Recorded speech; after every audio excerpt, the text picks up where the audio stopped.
leo tulitembelewa na wageni kutoka Mamlaka ya Mbolea Tanzania TFRA kwa ajili ya kufanya tathmini ya matumizi ya mbolea ya ruzuku.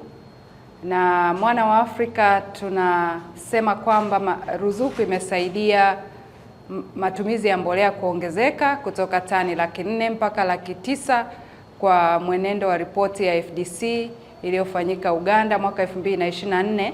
Inaonyesha kwamba matumizi ya mbolea Tanzania yameongezeka kwa kiasi kikubwa, lakini sisi kama Mwana wa Afrika tumenufaika kwa sababu tumeweza kuongeza vituo vya usambazaji, lakini tumeweza kupata faida zaidi tofauti na kipindi ambacho ruzuku haipo. Kwa hiyo wito wetu kwa serikali ni kwamba ruzuku iendelee kuwepo ili tuweze kuendelea kuwahudumia wakulima wetu, kwa sababu mkulima anapopunguziwa bei anaweza sasa kununua mbolea, anaweza kuafodi kununua mbolea hii kwa bei rahisi, lakini pia tija ya kilimo inaongezeka. Kwa hiyo maisha yake yanaboreka, uchumi wake unakuwa na jamii inayomzunguka inapata matokeo chanya.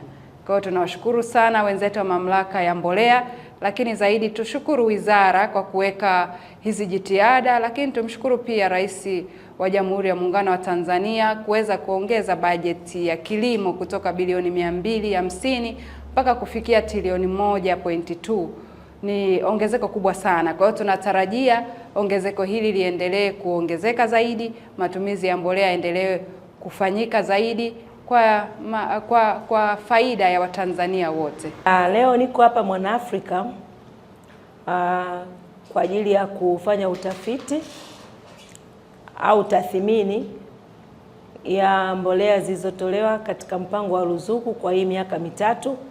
Kama tunavyofahamu, serikali inaongozwa na mama ya awamu ya 6 ilitoa ruzuku ya mbolea kwa miaka mitatu kwa ajili ya kuwasaidia wakulima.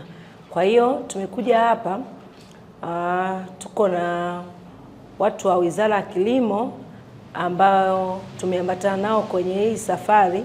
Lengo kubwa ni kutathmini matumizi ya mbolea na upatikanaji kwa hii miaka mitatu kwa zile mbolea zilizotolewa katika mpango wa ruzuku.